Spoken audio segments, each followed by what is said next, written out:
Вы смотрите актуальное интервью на Якутия-24, в студии Иван Лазаренко. Здравствуйте. Ежегодно сибирские леса охватывают пожары. Причин немного. Возгорание происходит либо по вине человека, либо это пожары, возникшие в результате сухих гроз.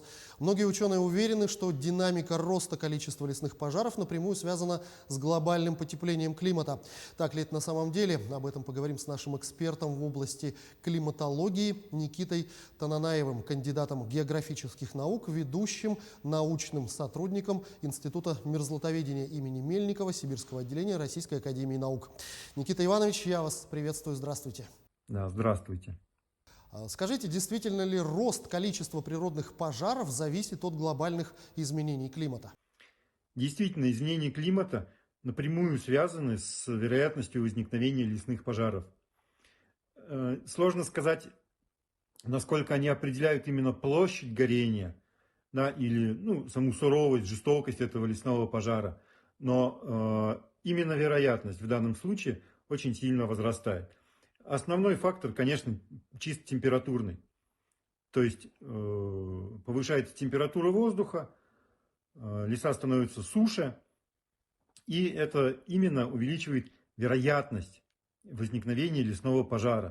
То есть факторы, которые приводят к возникновению пожара, к самому возгоранию, они могут быть разные.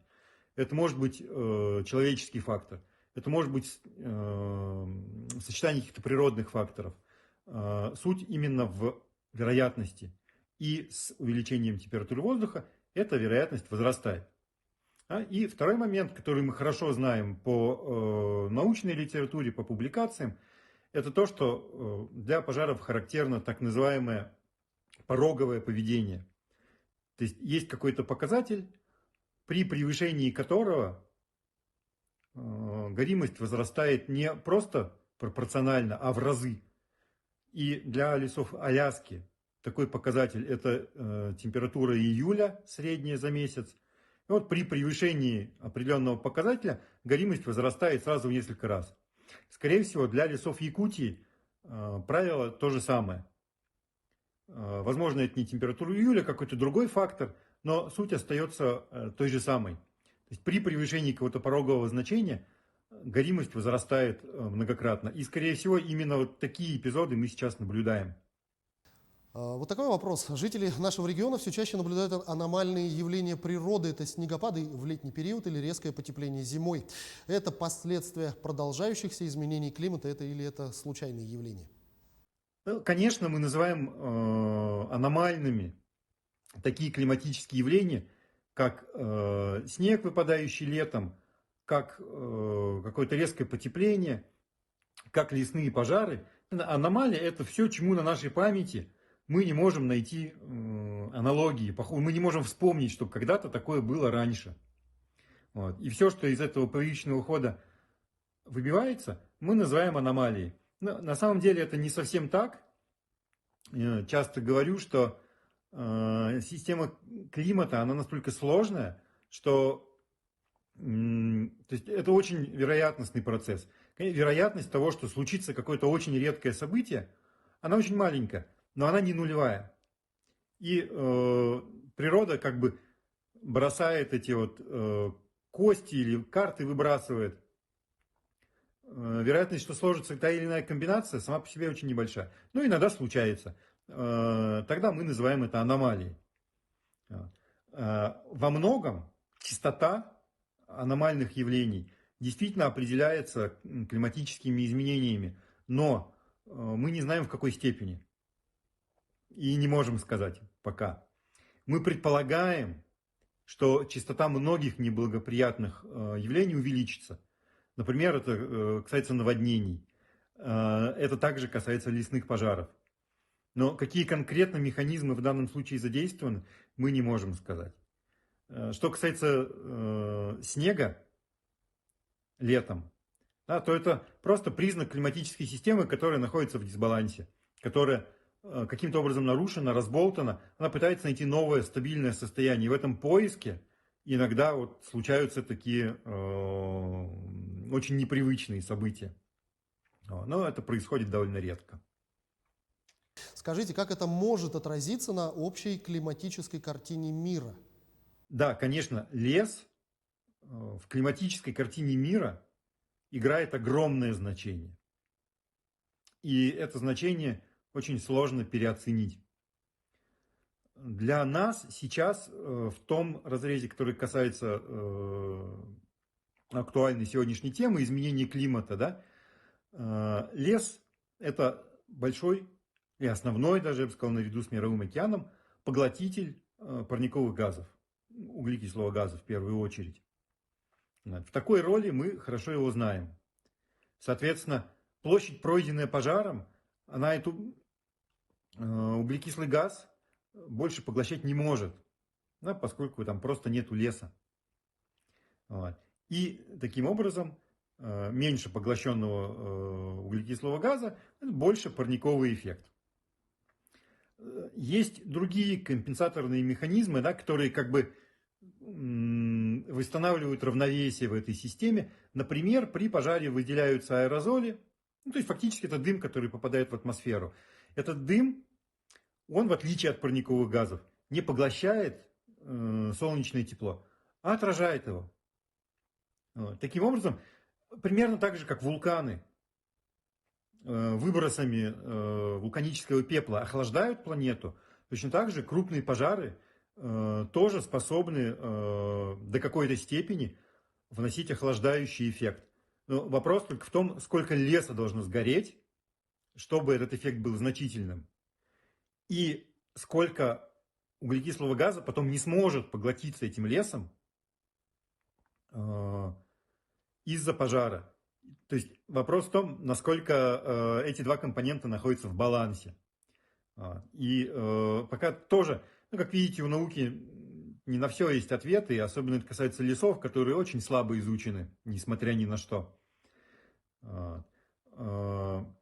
Но, тем не менее, еще раз подчеркну, да, основная роль леса – это поглотитель парниковых газов и, соответственно, регулятор парникового эффекта на планете.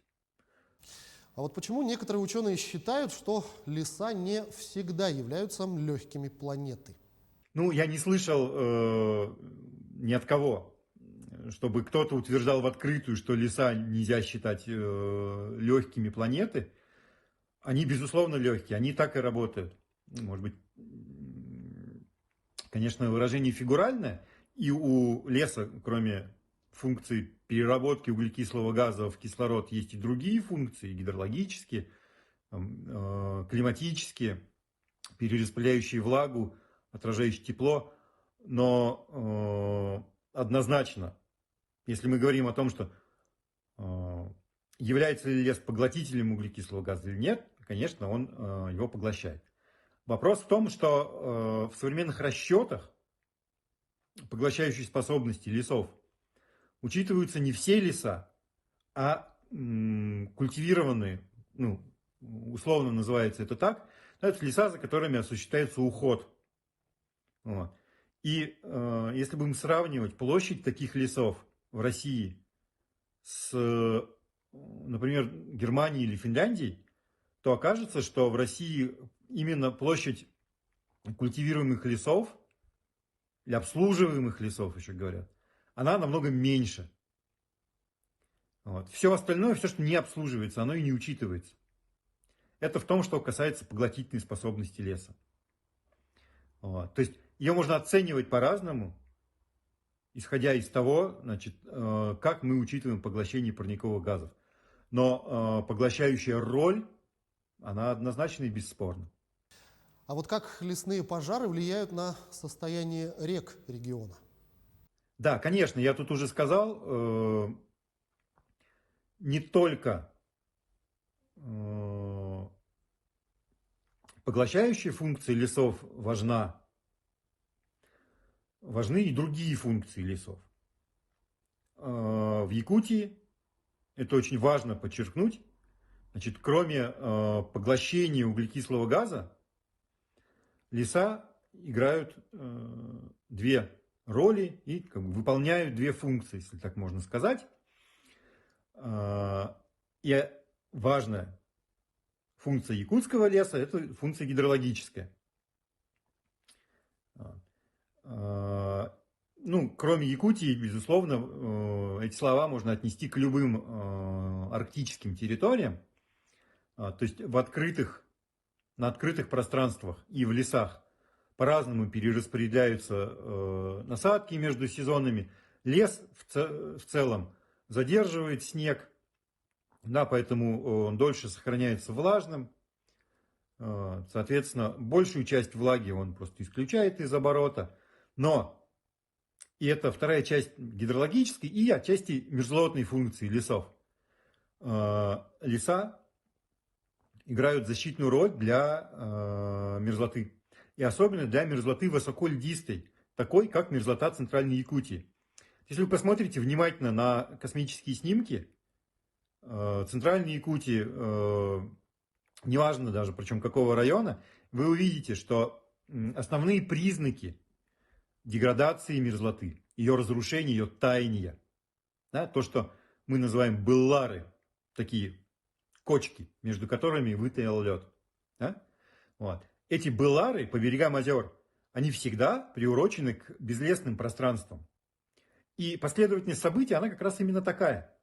Сначала отступает лес, ну, в силу разных причин. Может быть природная причина, например, ему не хватает воды для роста. Да? Это может быть антропогенная причина. Например, его вырубили. Это может быть, кстати, связано с изменением климата также, потому что в основном вот эти формы деградации мерзлоты, они развиваются по северным сторонам озер, то есть те, на которые солнце смотрит с юга, да, с юга на север. Соответственно, они получают больше солнечной радиации и сильнее нагреваются. Вот. И, соответственно, сильнее иссушаются, да? Больше теряют влагу, соответственно, становятся непригодными для роста леса. Вот. И последовательность, как я уже сказал, именно такая. Сначала теряется лес, потом начинается деградация вечной мерзлоты, потом начинается отступание озерных берегов и, соответственно, вот эта вот область разрушенной, да, деградировавшей зоны крелитозоны становится озером. Соответственно, защитная функция леса именно в наших условиях, в условиях Арктики в целом, очень важна. И вот вопрос, который в последнее время вызывает большое опасение, а может ли в результате лесных пожарищ в сибирских лесах пострадать вечная мерзлота?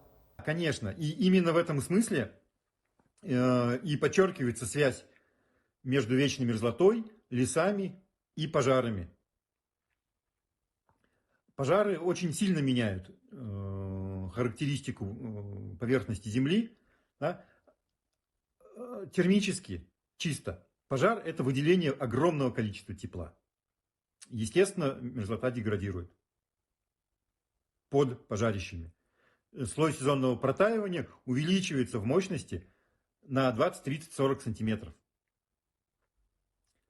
Затем, то есть это уже деградация мерзлоты, да? Затем выгоревшая поверхность, она темнее. Поэтому в пределах первых 5-7 лет, пока она не занята еще растительностью, она поглощает довольно много тепла. И она не защищена лесом. Соответственно, она деградирует дальше.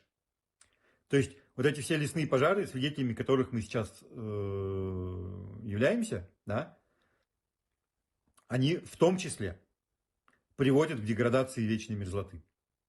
Вот, Институт мерзлотоведения, начиная с этого года, ведет большой исследовательский проект на территории Центральной Якутии, на территории заречных улусов. В частности, в рамках этого проекта мы будем исследовать, как пожары прошлого года и, скорее всего, к сожалению, и пожары этого года повлияли на состояние многолетних мерзлых грунтов, на состояние водосборов в целом, то есть на состояние рек, да, и на биогеохимические циклы, то есть на циклы углерода. Выделение углерода способствует парниковому эффекту, поэтому перемещение в пространстве этого элемента нельзя не отслеживать. И вот такой большой проект будет изучать всю эту систему в целом. Пожары, леса, мерзлота, углерод. Что ж, Никита Иванович, я благодарю вас за эту увлекательную беседу. Спасибо, что ответили на наши вопросы. Всего доброго вам. Да, спасибо вам большое. Всего доброго. Это была программа «Актуальное интервью» о лесных пожарах и их влиянии на климатическую обстановку. Мы говорили с Никитой Тананаевым, кандидатом географических наук, ведущим научным сотрудником Института мерзлотоведения Сибирского отделения Российской академии наук. Берегите себя, не забывайте носить маски и соблюдать дистанцию в общественных местах. До встречи в эфире.